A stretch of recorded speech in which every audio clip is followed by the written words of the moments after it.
vai discorrer sobre o tema de sua escolha. Companheiros, boa noite a todos. É uma alegria muito grande voltar a esta casa, participar com vocês dessa reunião, trocar ideias, refletir, confraternizar, orar. Isso tudo é muito importante nos dias de hoje. Encontra-se no capítulo 5 da obra O Evangelho segundo o Espiritismo, no item 14, que trata do suicídio e da loucura, um raciocínio que o codificador desenvolveu e que nós vamos tomar como ponto de partida para algumas reflexões em torno do nosso tema. Allan Kardec escreveu assim: a calma e a resignação, auridas da maneira de considerar a vida terrestre e da confiança no futuro, dão ao espírito uma serenidade que é o melhor preservativo contra a loucura e o suicídio. Allan Kardec, neste item, define algo muito importante para a nossa compreensão. Num capítulo que se propõe a estudar as aflições, bem-aventurados os aflitos, este é o título do capítulo 5º. Aqui nos itens 14, 15 e 16, o codificador faz alguns comentários, apresenta algumas reflexões em torno da questão do suicídio e da loucura, que não é o nosso tema escolhido para a noite de hoje. Mas esta frase marca a posição da doutrina espírita em relação aos problemas da atualidade. Um deles nós vamos definir aqui, que é a nossa palestra, a questão da ansiedade. E Allan Kardec, em seu raciocínio, nos dá a possibilidade de construir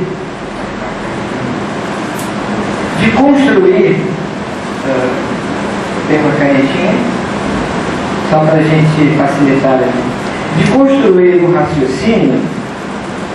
Vamos lá, não tem problema, eu sumiu a cabeça. É da gaveta.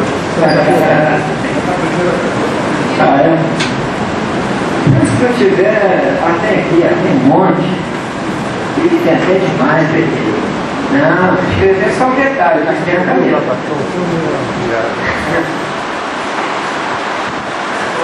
Viu? Vamos lá. Opa. Então olha só, Allan Kardec escreve assim, ó, a calma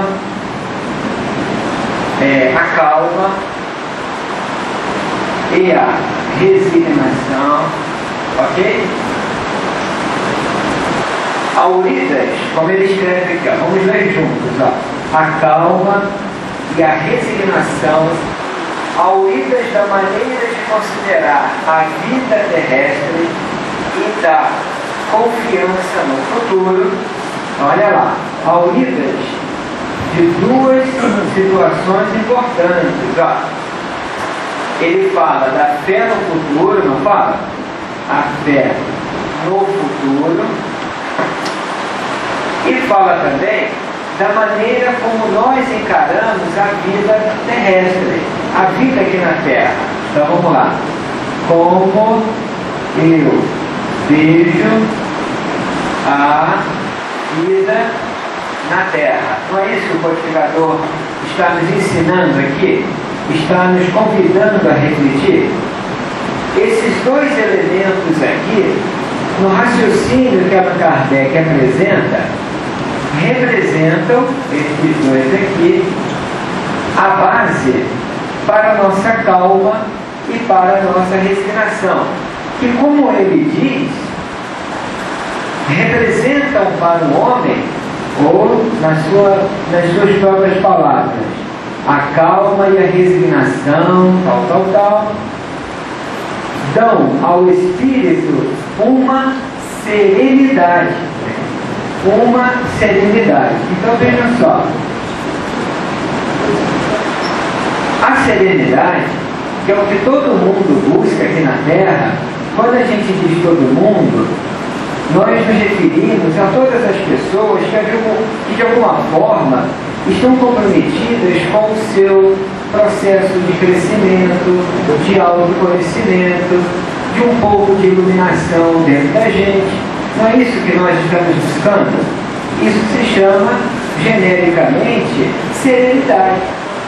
E Allan Kardec nos dá a possibilidade de entender que a serenidade para o homem que vive aqui na Terra não cai do céu. A serenidade não é brinde, não é oferta, não é dádiva. É o que então? É conquista. Serenidade é conquista. E como toda conquista, não se realiza da noite para o dia. Por ser então resultado de um processo, de uma construção, tem as suas etapas. Tem então o início, o meio e o resultado final. E Allan Kardec chama a nossa atenção para esses aspectos. Como é que eu vejo a vida na Terra? Em outras palavras, qual o significado da vida aqui na Terra? Quais são as crenças que eu tenho, as ideias, as representações que eu tenho na minha mente sobre o sentido e o significado da vida aqui na Terra? Quem entende que a vida na Terra é uma grande aventura, no sentido mais comum da palavra, não no sentido filosófico mais profundo, que vamos lá na frente discutir? Diante de uma perda, diante de uma dificuldade, provavelmente não terá a calma dentro de si e a resignação para enfrentar uma perda.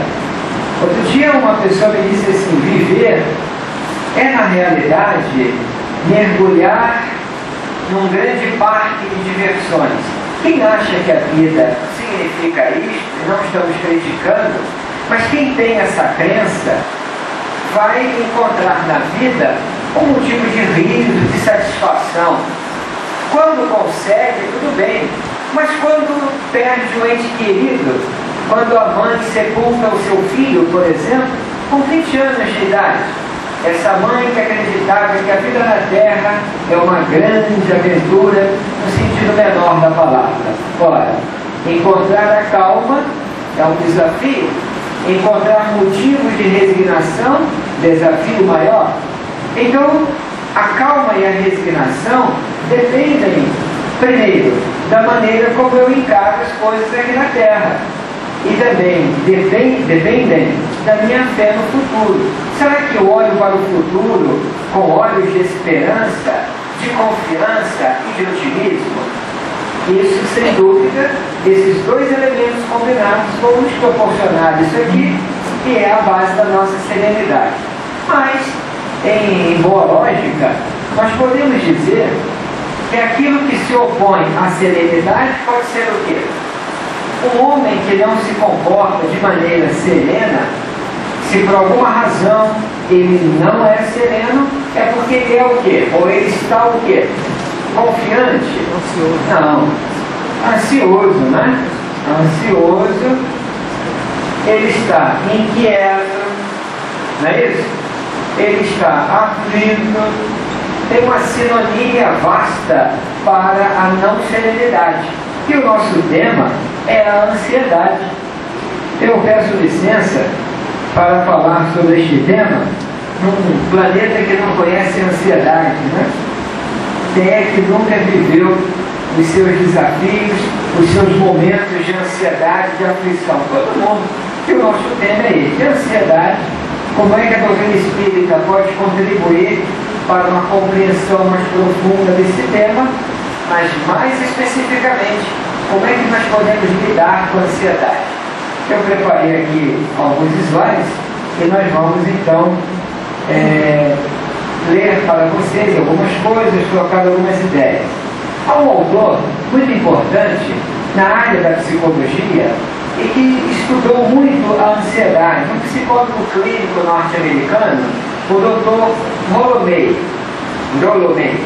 Ele, numa das suas obras, que se intitula O Homem à Procura de Si Mesmo, aliás, uma excelente obra, publicada pela editora Vozes, Dr.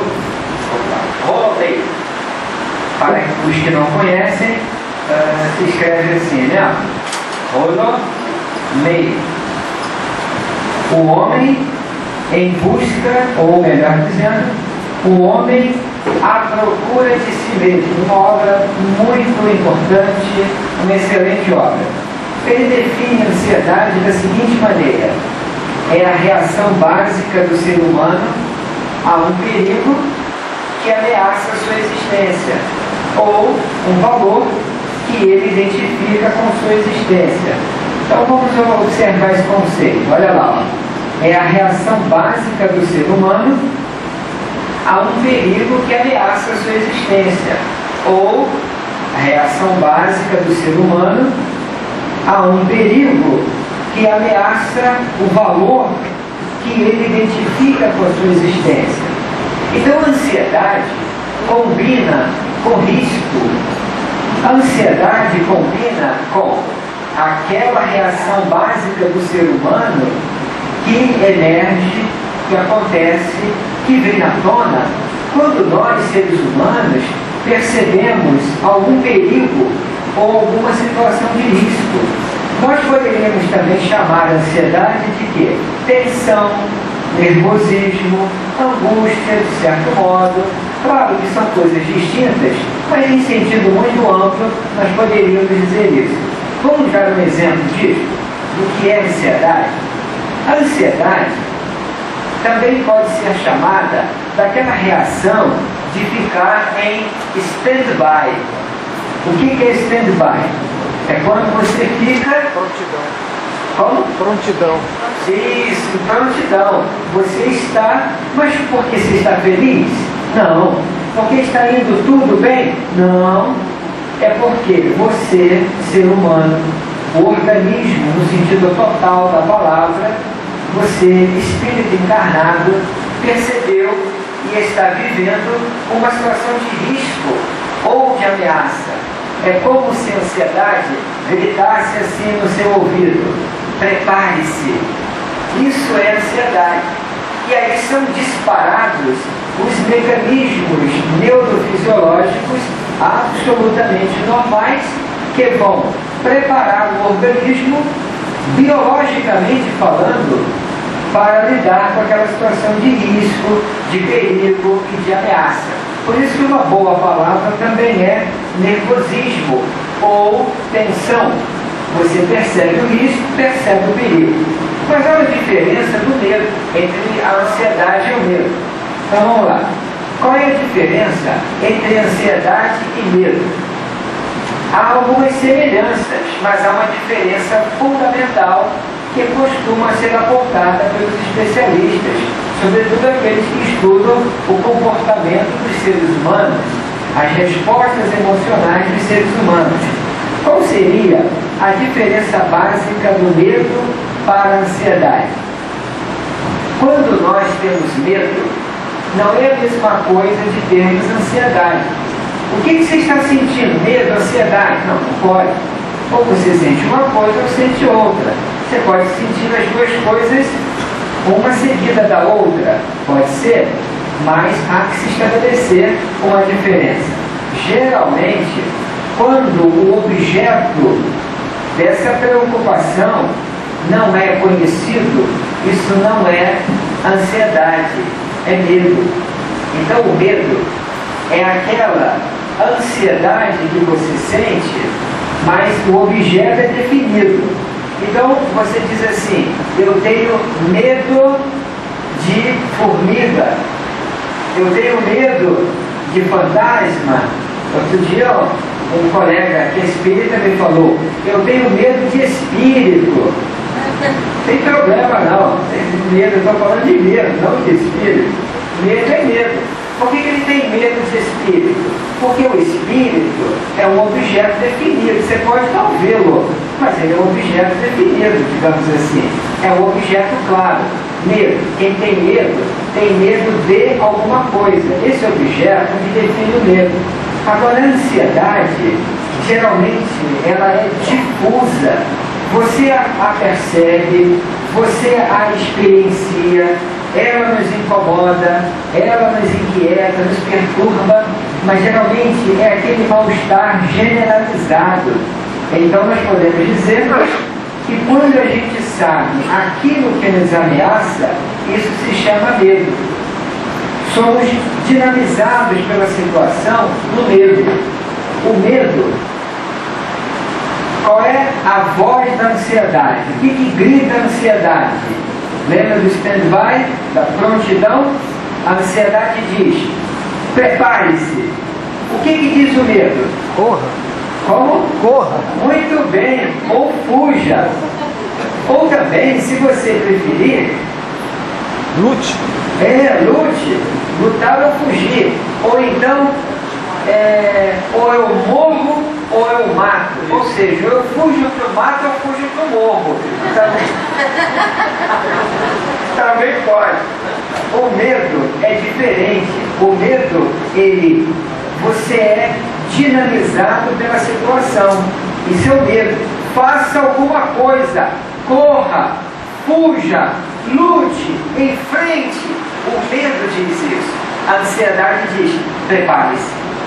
E aí você fica, né? A mão sua, o coração tudo dispara. Isso pode ser ansiedade.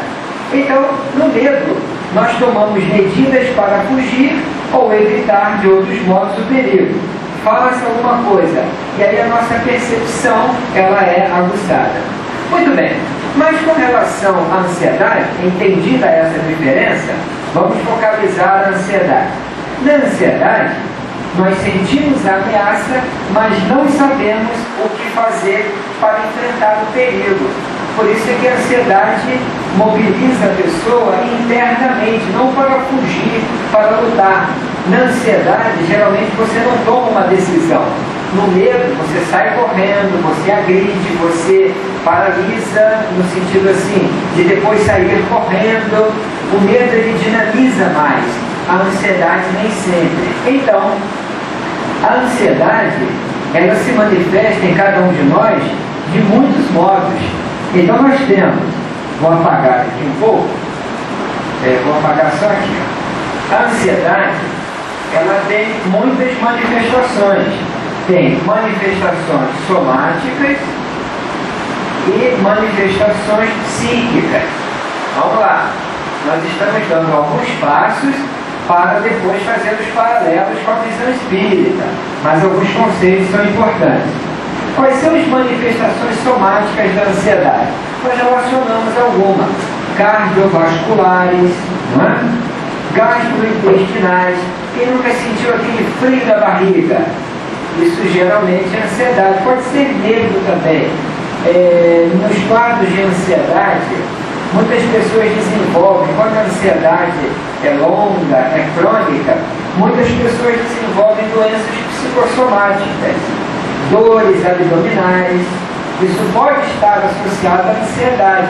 Pessoas muito tensas, pessoas muito nervosas, que estão sempre em prontidão, em stand-by permanente, essas pessoas tendem a desenvolver doenças psicossomáticas.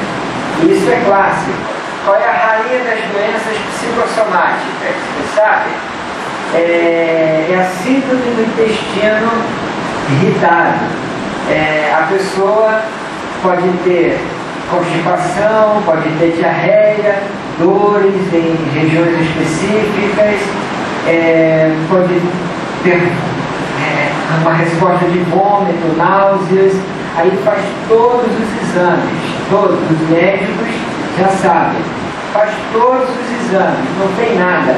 Não, doutor, mas é alguma coisa, a pessoa não sabe o que eu sinto, né? O cliente sempre acha que nós, clientes, sempre achamos que os médicos não sabem o que a gente sente, enquanto ele não estabelece o diagnóstico e o remédio preciso para eliminar aquele problema, aquela dor, aquele incômodo. Então nós temos muitos problemas psicossomáticos que geralmente estão associados às nossas respostas de ansiedade.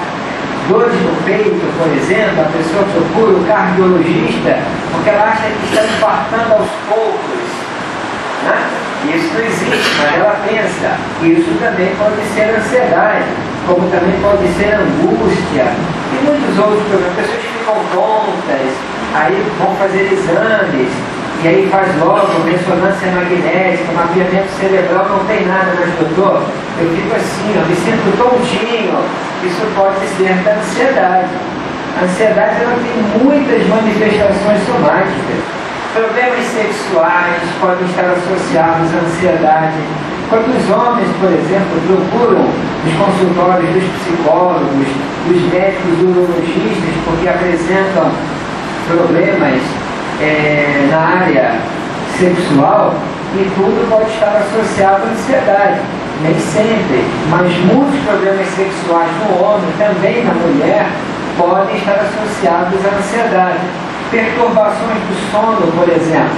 A pessoa que nunca dorme na hora que ela gostaria de dormir. Isso é um sofrimento, gente. Deitar e ficar rolando na cama 1 hora, 2 horas, ele levanta, bebe água, vai ao banheiro, lê uma página, ora, medita, e o sono nunca que vem. Ele está cansado, mas o sono não chega. Isso pode estar ligado também à ansiedade.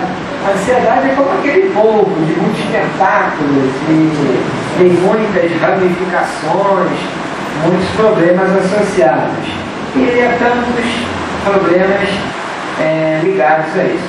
Mas também existem as manifestações psíquicas, mentais, psicológicas, emocionais. Quais são? São muitas. A agressividade do ser humano também pode ser uma resposta aos quadros de ansiedade. Pessoas muito ansiosas muitas vezes se tornam impulsivas e nisso se comportam de maneira agressiva. Também podemos entender assim.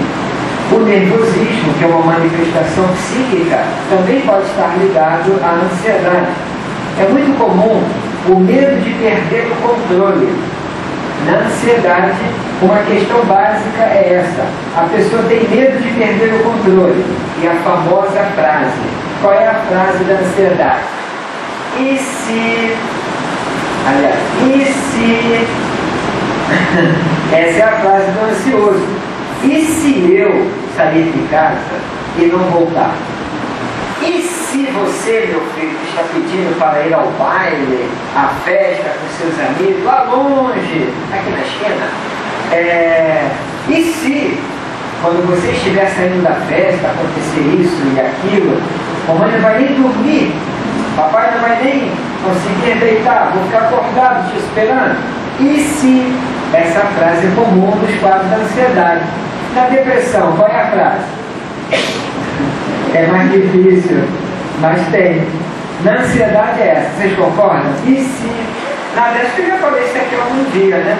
Na depressão tem uma frase muito comum, então se por favor me ajudem, né? Como é que é a frase da pessoa com depressão? Não vai dar certo? Essa é do mais do pessimista, hein? Na depressão é assim, quer ver? Mas se pelo menos a vida tivesse sido diferente para mim, mas se pelo menos eu tivesse um pouco mais de saúde, nem que eu ajudaria o próximo. Mas se pelo menos vocês, filhos, não tivessem sido tão ingratos comigo, hoje eu seria uma mulher idosa, mais feliz.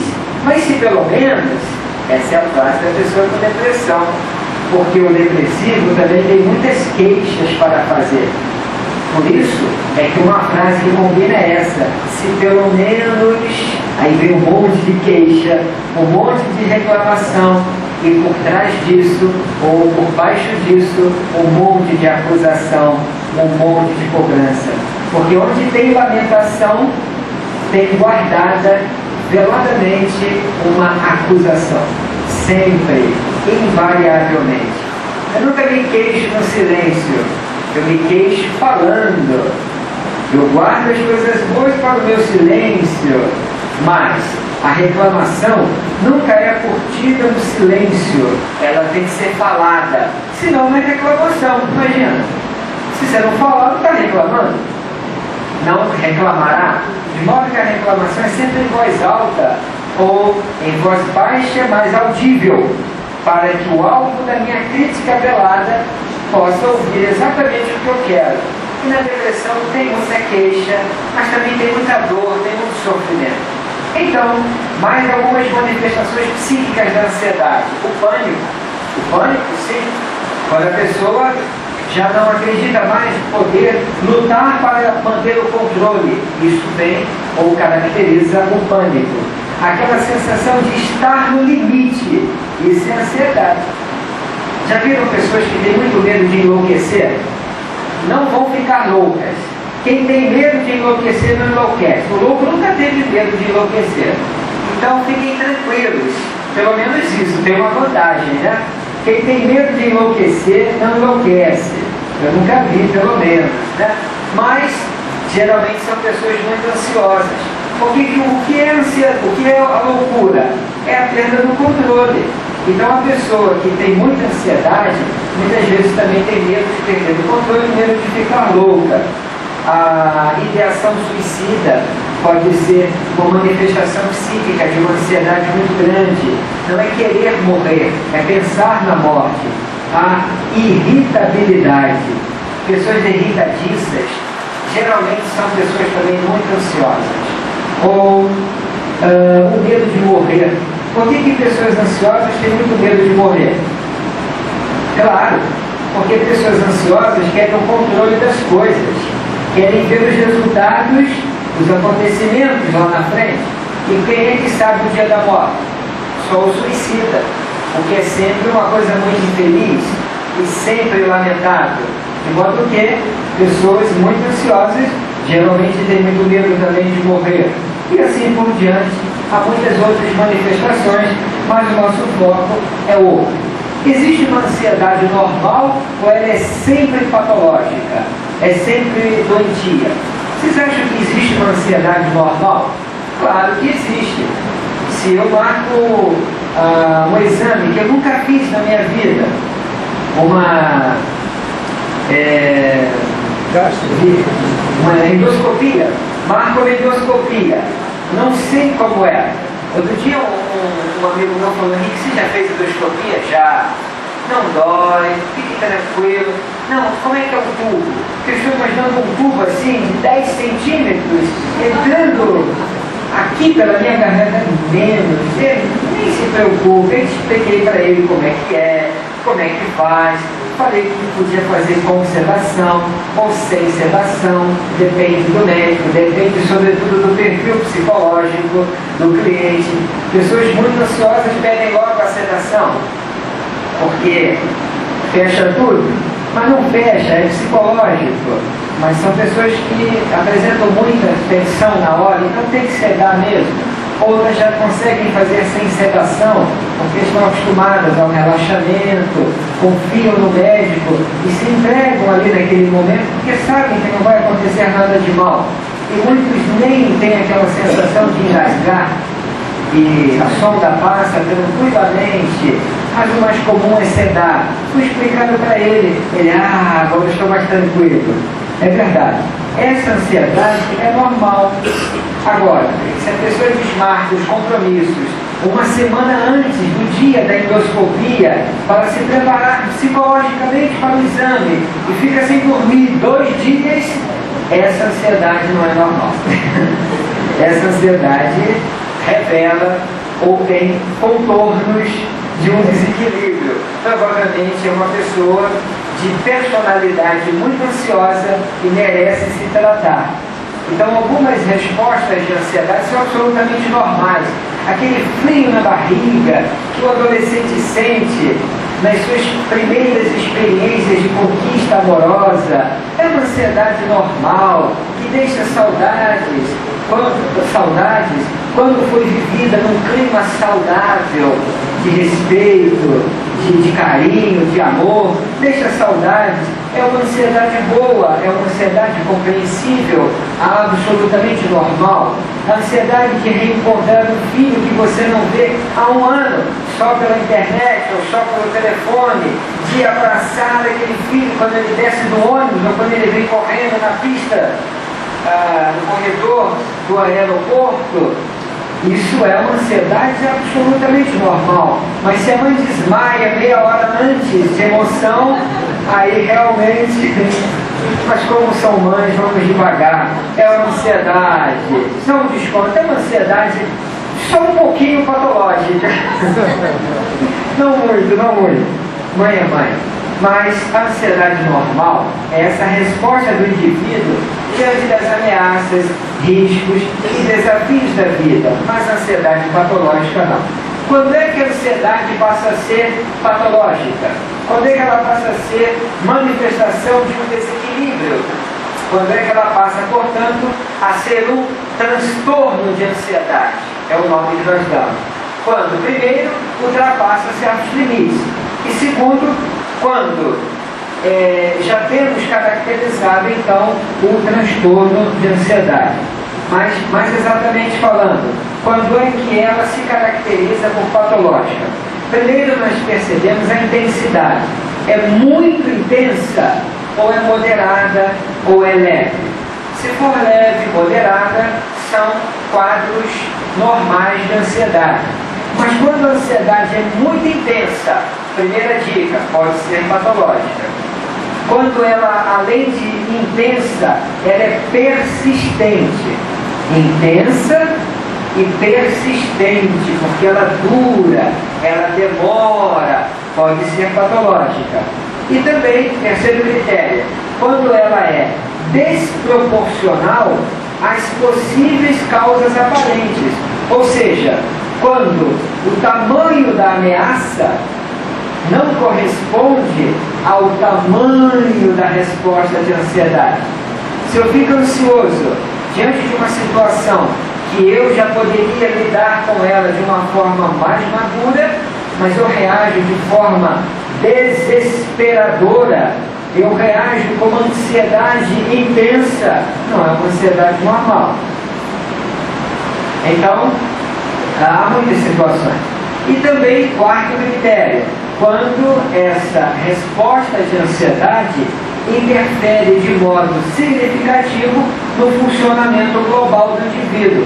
Quando tem dores abdominais, o coração dispara, essa pessoa sua, ela faz doenças psicossomáticas, ela fica mobilizada, ela desmarca compromissos, deixa de viajar, de aproveitar um pouco as férias com seus filhos. Então, já não falamos mais de uma ansiedade normal. E o que fazer com isso? É a nossa palestra, né? Mas quais são os transtornos de ansiedade? Nós temos o transtorno do pânico, o transtorno de fobia, o transtorno social, de fobia específica, um que tem sido muito comum na atualidade, o transtorno obsessivo-compulsivo, que é um quadro de ansiedade, onde tem o toque, aquelas manias, aquelas compulsões que a pessoa tem, de ficar, tem mania de limpeza, de contagem, de verificação, passa em torno ali da Praça Seca e acredita ter atropelado uma pessoa, então dá 3 voltas para se certificar que não tem nenhum morto ali na área onde ela passou, então realmente eu não atropelei ninguém. Essas dúvidas que nunca terminam, a chamada dúvida patológica, a pessoa nunca tem certeza de nada. Deixa eu ver se eu compro isto ou aquilo. Mas se eu comprar isso, vai acontecer aquilo. E se eu comprar isso, vou deixar de comprar aquilo. E se eu comprar aquilo, eu vou deixar de comprar isso. E como é que vai ser? E a pessoa fica numa situação sem saída. É a chamada dúvida patológica. Ela é muito comum, é um dos graves sintomas do transtorno obsessivo-compulsivo. E há muitos outros sintomas. Na base disso tudo, nós vamos encontrar a ansiedade, sempre, além de fenômenos de vidas passadas que também nós podemos encontrar. O transtorno de estresse pós-traumático, o transtorno da ansiedade generalizada, conhecem o TAG? transtorno de ansiedade generalizada. A pessoa é o retrato da ansiedade. Ela é a própria ansiedade em carne e osso, literalmente, em ar, coração, carne e osso. Ela é toda ansiosa, em todos os momentos. Ela vive ansiosa nas mais diversas e diferentes situações. É diferente do transtorno do pânico, que também é um quadro de ansiedade. Qual é a grande diferença do TAG e do TP? Do transtorno de ansiedade generalizada para o transtorno do pânico. A diferença é muito interessante. No transtorno do pânico, como é que fica a pessoa? Ela perde todo o controle. Não é uma ansiedade normal, é uma ansiedade patológica, é um transtorno de ansiedade. Ela perde o controle da situação, por exemplo, no túnel engarrafado, no trânsito que parou, numa pista perigosa, ela fica no estado de pânico. Ela já perdeu o controle da situação e vem todas aquelas manifestações somáticas e psíquicas e ela entra em crise. É uma crise aguda de ansiedade. É o transtorno do pânico. E uma das coisas que mais incomoda a pessoa com pânico é o medo de morrer ali sem receber ajuda de ninguém. Por isso que ela diz, e se eu pegar a estrada e simplesmente passar mal? Não vai ter borracheiro, não vai ter um posto de saúde, não vai ter ninguém para me ajudar, o telefone eu não vou poder usar, e mesmo que eu ligue para você, não vai dar tempo de você chegar e me ajudar. E a pessoa entra no desespero, logo fiquemos em casa, família que eu muito amo. E eles passam 30 dias em casa, de férias, dentro de casa. Então, a pessoa com pânico, ela não tem preocupações com a morte. Ela sente a própria morte. É diferente da pessoa com ansiedade generalizada. Ela tem preocupações, mas são mentais. Ela não sente a própria morte. Quem tem, ou já teve uma crise de pânico, sabe o que eu estou dizendo. A pessoa tem a convicção de que está morrendo, mas não morre. Pânico não mata. Mas na ansiedade generalizada, a pessoa não sente a morte. Ela se preocupa com a morte. Essa é uma distinção básica. Tem muitas outros transtornos de ansiedade. Mas a questão é a seguinte. O que é essa ansiedade, afinal de contas? É um problema físico, é espiritual, é psicológico. As pessoas perguntam muito isso lá na rádio. Afinal, é isso que eu sinto. É físico, é psicológico ou é espiritual? Como se as coisas fossem tão distintas assim, gente. Não é fácil responder isso. Lá na rádio a gente tem que dar um nó em pingo d'água. Mas não é fácil não. Como é que a gente entende isso? Eu poderia aqui conversar com vocês sobre muitas teorias no campo da psicologia, que é a nossa área, eu sou psicólogo, que tentam elucidar as raízes da ansiedade. Um dos maiores autores da psicologia foi, sem dúvida, o Dr. Freud. E ele tem textos dos mais importantes sobre a ansiedade. Ele tem uma contribuição importante porque ele mostra que a ansiedade do ser humano está muito associada à perda de um objeto, mas não é de uma coisa material, de um objeto emocional. A perda de um ente querido, a perda da autoestima, a perda de identidade, a perda de um amor. Tudo isso gera muita ansiedade na criatura. Existem muitos autores que estudam a chamada ansiedade de separação dos primeiros anos de vida. Já viram como as crianças ficam aflitas com o afastamento da mãe? Mas mãe, você vai sair? Mães que trabalham fora sabem muito bem disso. O pai pega a bolsa e vai trabalhar. Mas as mães que trabalham, não é uma crítica aos pais, eu também sou pai. Mas é diferente. O vínculo maior é com a mãe, não tem jeito. Veja que tem um monte de dica do passado com a mãe, mas o vínculo é com a mãe. É uma coisa assim curiosa, e a gente que é pai tem que aceitar, não tem jeito. Os filhos ainda têm coragem de olhar para a gente e dizer, pai, eu amo você, mas eu gosto mesmo é da mamãe. É que diz que ama, mas gosta mais da mãe. Olha, é um exercício de humildade de ser pai. Desculpem as mães presentes. Brincadeira, pessoal. Mas a ansiedade de separação começa em tenra idade. E todo mundo tem que aprender a lidar com isso.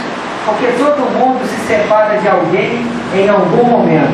Essa história de dizer, você não perdeu o seu ente querido, porque a morte não existe. Como que não existe? Como que eu não perdi? Não perdi para sempre, não ficarei eternamente distante, mas por hora perdi sim. Por hora a morte existe sim. Porque tudo que envolve a morte existe. Caixão, cemitério, tudo isso existe. Como é que a morte não existe, companheiro? A convivência momentânea. E isso é muito difícil. Isso gera muita ansiedade, sim.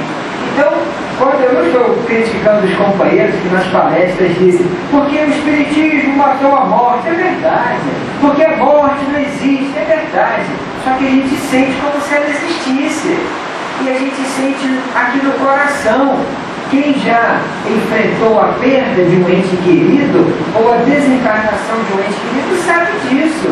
Não é fácil sepultar um filho de 20 anos, não é fácil sepultar uma mãe de 47 anos, gente. Não é fácil isso. Ou é? Isso não é morte? É morte sim. Só que a doutrina espírita corrige o nosso conceito de morte. Mas não diz que ela não existe. A morte, ela é corrigida na visão espírita, porque ela não representa o fim da vida, representa a mudança do plano de vida. Aí sim, representa o retorno à pátria espiritual. Sim, mas dizer que ela não existe, não é verdade. Existe sim, mas não vai separar para sempre as pessoas que verdadeiramente se amam, nem separa as que se odeiam, porque terão que aprender a se amar. Que dizer das que se amam verdadeiramente. Por isso Emmanuel, na sua página famosa que fala sobre finados, não condena as nossas lágrimas, mas que não sejam as nossas lágrimas de revolta e lágrimas de ódio, que sejam lágrimas de saudade, que logo, logo serão enxugadas pelo trabalho, pela oração, pelo amor dedicado a alguém que ainda não partiu, pela energia que eu desloco para alguém, mas nada vai preencher o espaço que ficou daquele ser que partiu, porque não tem que ser preenchido, tem que ser ressignificado, mas não preenchido. Não se coloca nas lacunas que ficam nada, porque o lugar que temos aqui em relação à nossa mãe, dedicado à nossa mãe que já partiu, não vai ser preenchido com nada, porque não há o que preencher. Só o que preencher quando tem um buraco, uma lacuna. Quando eu construo os tecidos aqui na minha alma, pelo trabalho, pela oração, não ficam buracos, ficam marcas normais de quem está encarnado aqui na Terra e tem que aprender a lidar com as perdas. Não tem saída, é inevitável. Então isso gera muita ansiedade. Freud tinha muita razão. Mas a ansiedade também pode ser entendida de um outro modo, porque é um fenômeno complexo. A ansiedade envolve as nossas emoções, envolve o nosso corpo, envolve o espírito. É um fenômeno complexo. Tem a ver com a vida atual, tem a ver com a vida moderna, porque não dá para comparar a vida nos centros urbanos com a vida no campo. Você acorda com as galinhas, dorme com as galinhas, se diz isso, os que dormem cedo. Você acorda e dorme com as galinhas. E no dia seguinte, acorda, vai cultivar a terra, vai arar, vai colher aquilo que você plantou. Nem sei o que vai colher, porque eu nasci na cidade, nos centros urbanos, nem tem elementos para descrever isso para vocês, porque não é da minha vivência, apesar de eu morar no campo, a serra. Eu nasci, cresci e vivi nos centros urbanos, como provavelmente a maioria aqui, ou boa parte, mas não dá para comparar as vidas de cada um. Então a ansiedade também tem esse dado de realidade, mas a ansiedade também tem a ver com a vida que cada um levou na infância. Quais são ou quais foram as situações que marcaram a nossa vida na infância? Uma criança, por exemplo, que cresceu sem os seus pais, ou cresceu com os seus pais, mas não se sentiu amada por esses pais, ela arrasta toda uma vida, ou prolonga-se por toda uma existência aqui na Terra, com feridas que somente serão curadas com muita dificuldade, com muito esforço. Porque curar, às vezes as pessoas acham que curar problemas de vidas passadas é um grande desafio. Sem dúvida, pode ser um grande desafio. Mas a minha experiência no campo da psicologia clínica tem me mostrado que é muito mais difícil curar as feridas recentes do que as feridas do passado. Porque, de algum modo, a divindade, a providência é tão sábia que lançou sobre todos nós o véu do esquecimento, como aliás está nas páginas do capítulo 5 do Evangelho. O que não significa dizer que a energia, que as emoções associadas aos problemas das vidas passadas estejam anuladas. Pelo contrário, estão vivas e muitas são reverberantes dos circuitos mentais e emocionais da alma, pululam no psiquismo, se agitam e provocam perturbações psíquicas emocionais. Mas eu tenho visto, companheiros, que curar as feridas emocionais desta vida tem representado para todos nós um desafio muito maior, porque eu conto com um fator que dificulta, de certo modo, é a lembrança viva e consciente das dores vividas e construídas nessa vida. Quando o adulto se recorda das situações de abandono que viveu, sem que os pais tivessem saído do lar, ali permaneceram, mas ali também se mostraram ausentes. Quantas mães imaturas, porque sofrem muito nessa imaturidade, traumatizam seus filhos e quando descobrem, por exemplo, que foram traídas pelo marido, usam os filhos para agredir o marido e levam os seus filhos na casa da amante para dizer para aquela mulher insensível, egoísta e frívola: como você foi capaz de se envolver com um homem casado que é pai dessas crianças que ora eu lhes apresento? Muitas pessoas já fizeram isso na vida, mas não porque sejam cruéis. Não dá, no momento de desespero, no momento de aflição, não podemos acusar ninguém, muito menos essas mães feridas, essas mulheres feridas, e muitos homens também feridos em outros contextos, em outras situações, mas também não podemos ignorar que por trás daquela atitude imatura, impensada e impulsiva daquela mãe, ficarão feridas emocionais no coração dessas crianças, que também não são vítimas, bem sabemos, mas são criaturas que sentem, que guardam emoções, que vão lembrar de surras que levaram, por exemplo, aos 5 anos de idade, aos 10 anos, que marcaram não apenas o corpo transitório, que felizmente com o tempo apaga as feridas do corpo transitório, mas nem sempre com o tempo apaga as feridas que permaneceram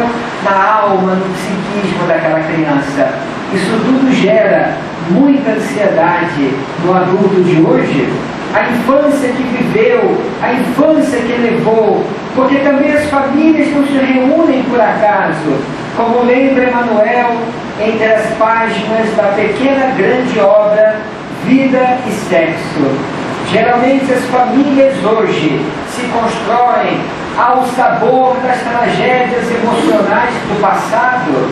Estamos aqui reunidos e o maior desafio está dentro de casa, e não no centro, na igreja, na sinagoga.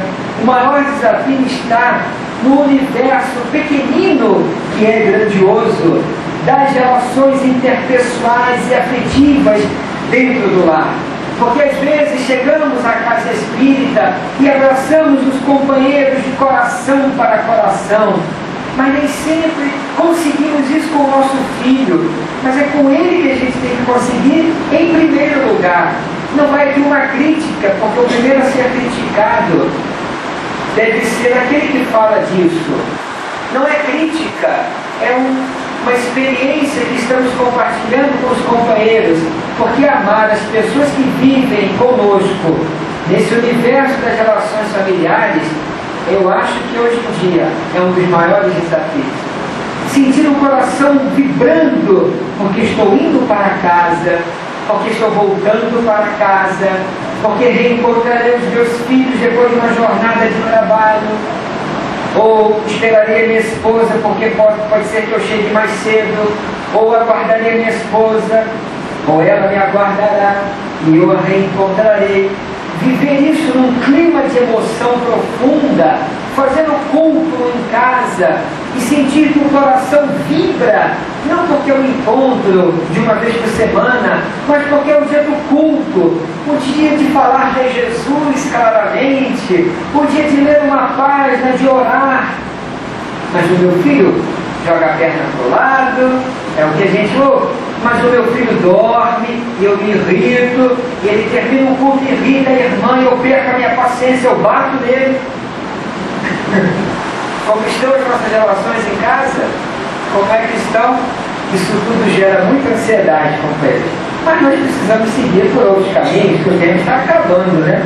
Então, como diz Joana de Ângeles, numa obra chamada, na obra Triunfo Pessoal, na página 158, ela diz assim: fobias, ansiedades, amarguras, fixações doentias, torpes, como ela diz, encontram-se no inconsciente pessoal, resultantes das experiências variadas que não foram eliminadas por liberações indispensáveis à sua eliminação.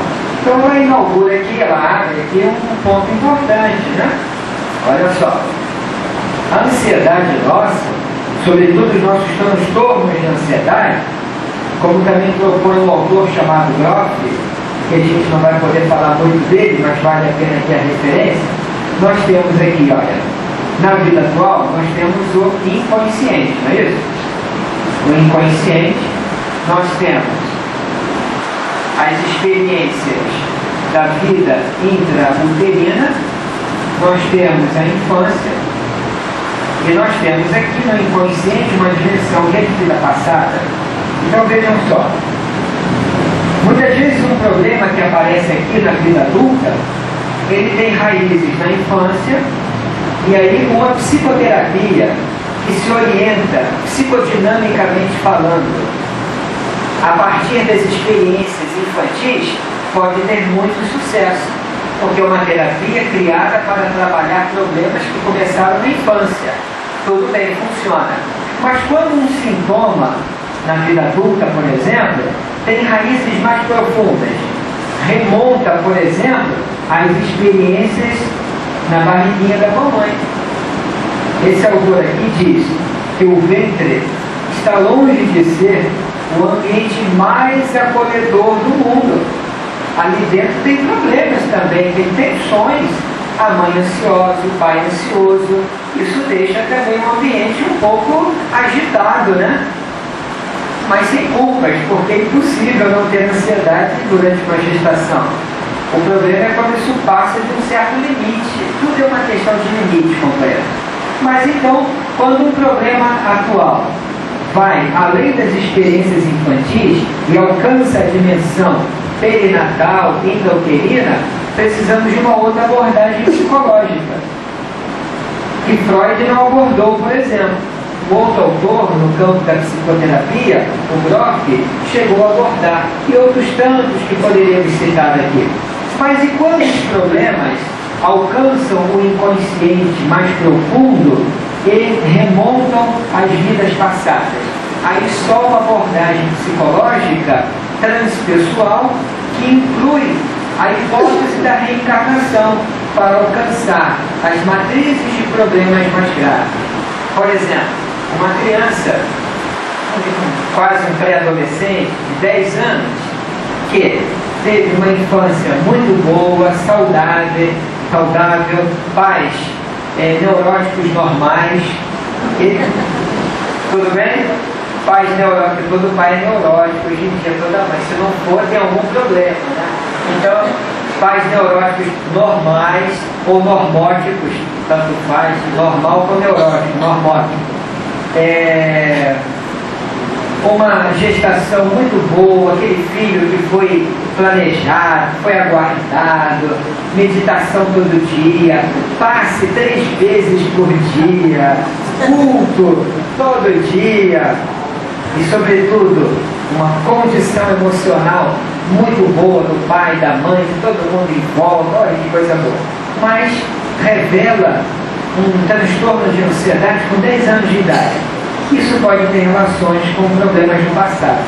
Crianças muito inquietas, que têm pânico noturno, por exemplo, isso pode ser um fenômeno de vida passada, porque esses clichês aqui no passado, como lembra Joana de Ângeles, esses resíduos de problemas do pretérito emergem e alcançam o psiquismo de superfície. Tem um livro bom, muito simples, que trata disso, do Manuel Filomeno de Miranda, Temas da Vida e da Morte, uma obra excelente, muito boa da gente ler. Ele tem um capítulo excelente que fala das reminiscências e vidas passadas. Tem algumas coisas muito válidas ali que ele escreve e vale a pena nós darmos uma olhada. É um livro que eu acho que vale a pena indicar. Então, esses fenômenos, essa energia do passado, eclode e se manifesta sob a forma de um sintoma e que deixa o psiquiatra inquieto, o psicólogo não sabe o que vai fazer, e aí vem a medicação, que não alcança a matriz do problema, atua no nível bioquímico, bloqueia as consequências, mas não trabalha as causas mais profundas. Então a gente precisa mudar o nosso conceito. Muitos quadros de ansiedade também podem estar associados a vidas passadas. Mas como é que a gente pode, em realidade, lidar com essa ansiedade do dia a dia, com esses problemas? É isso aí. 9, 10, 18, olha só, já 10, 9. Então, esse mesmo autor que nós citamos, o doutor Rolomei, na mesma obra, ele escreveu uma coisa muito importante. Ele diz assim, olha, a ansiedade pessoal, essa nossa ansiedade, é uma confusão e um desnorteamento básico a respeito de nossos objetivos.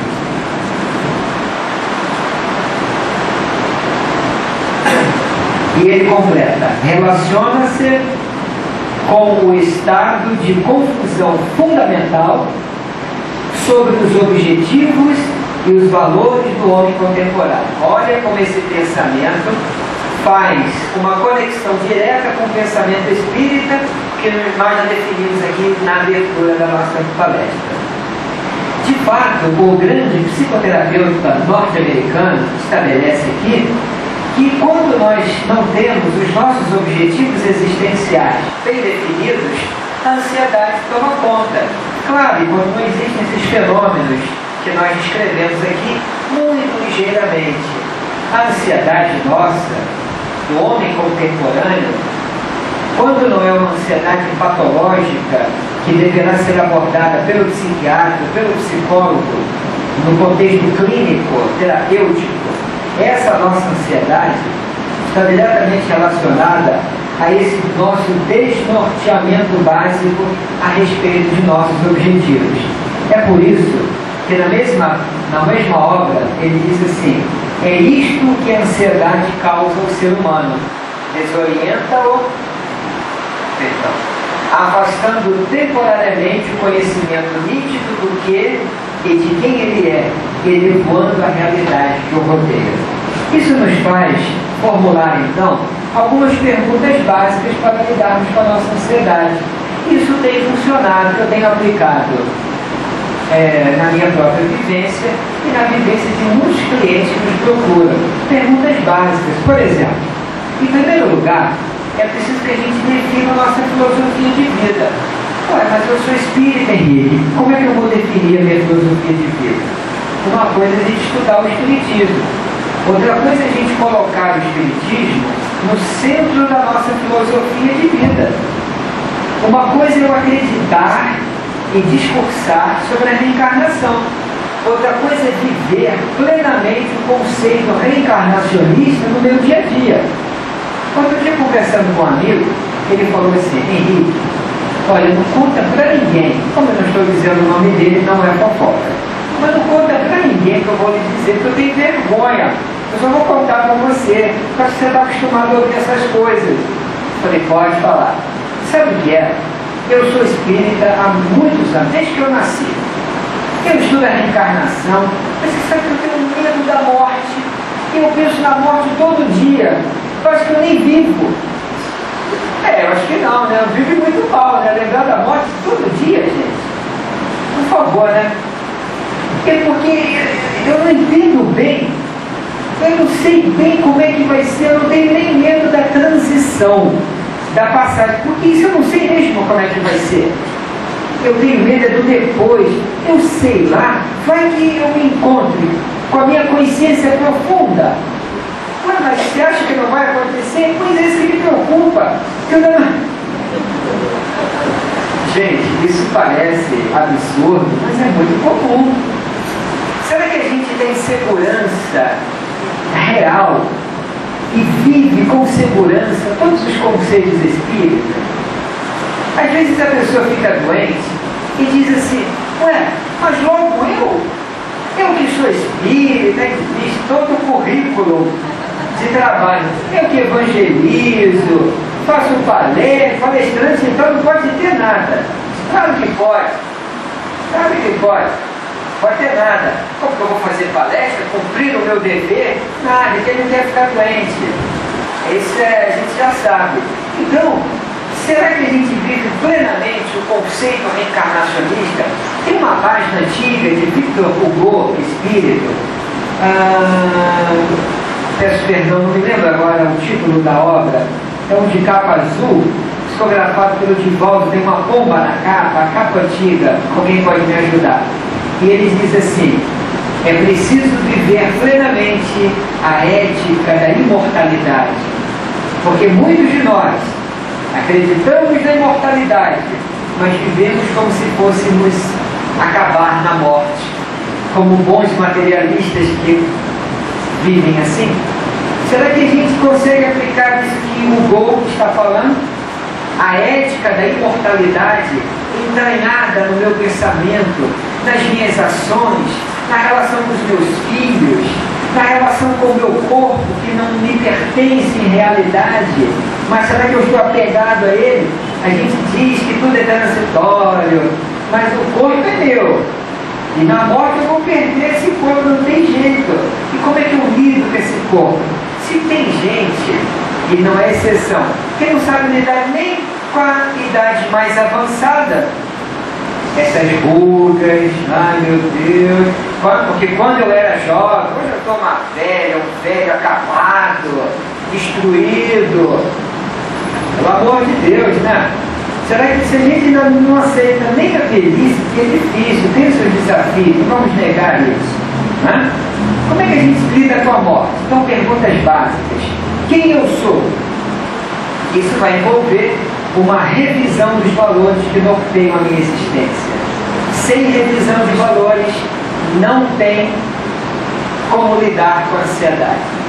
Porque a ansiedade tem a ver com as minhas metas, tem a ver com os meus objetivos na vida, tem a ver com a minha relação com a vida. Olha aqui, ó, é a fé no futuro e a maneira como eu encaro a vida terrena. Allan Kardec, com poder de síntese, resumiu inúmeros tratados de psicologia clínica que tratam da ansiedade.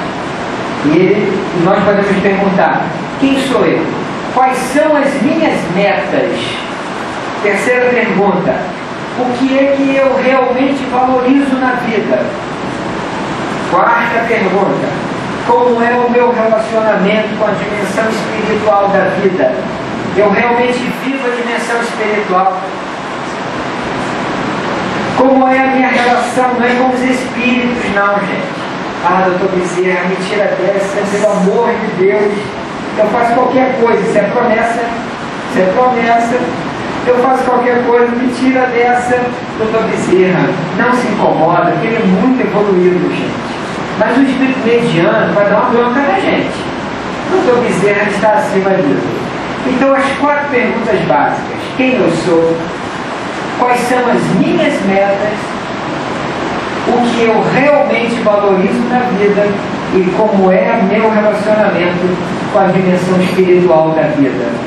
Se eu responder favoravelmente essas 4 perguntas, eu mudo a minha relação com a vida, eu mudo o meu quadro de ansiedade. Isso funciona. É por isso que nós podemos citar aqui, para concluir, caminhando aqui para a nossa conclusão, uma página de uma obra bem antiga também, que se chama Florilégios Espirituais, na psicografia de Divaldo. O autor da mensagem é Francisco do Monte Alverne. Está na página 31 da obra. Ele escreveu assim: precisamos olhar, precisamos pensar nos valores, quais são os valores que norteiam a minha vida. E ele então diz assim: os valores da transitoriedade física na moldura das ilusões terrenas. Ou seja, companheiros, quando nós construímos valores da transitoriedade física e os emolduramos nas ilusões terrenas, na moldura das ilusões terrenas, a gente perde o rumo da existência e a gente encara a vida na Terra como um problema muito sério, como uma dor pesada, como um monstro a ser enfrentado. Então ele nos lembra disso. É também o grande Leon Denis, na obra O Grande Enigma, no capítulo 3, nas páginas 50 e 51, ele escreveu o seguinte: o grande Leon Denis: todas as nossas ansiedades e incertezas cessarão quando tivermos compreendido, ele diz, que a vida é a comunhão universal e que Deus e todos os seus filhos vivem em conjunto essa vida. Isso é mudar a maneira como eu encaro a vida na Terra, e isso aumenta a minha fé no futuro. Por isso é que Leon Denis lembra que todas as incertezas, todas as dúvidas, todas as ansiedades terminarão, cessarão, quando cada um de nós compreender que a vida é essa comunhão universal. Olha a sutileza do pensamento espírita de Denis. Quando eu compreender que a vida é essa comunhão universal e que Deus e todos os seus filhos, que somos nós, vivemos em conjunto essa vida. Leon Denis nos fala muito sutilmente da comunhão que liga todas as criaturas, o que de certo modo lembra também a questão 540 de O Livro dos Espíritos, que propõe a ideia dialética de que tudo em a natureza se encadeia, desde o átomo até o arcanjo.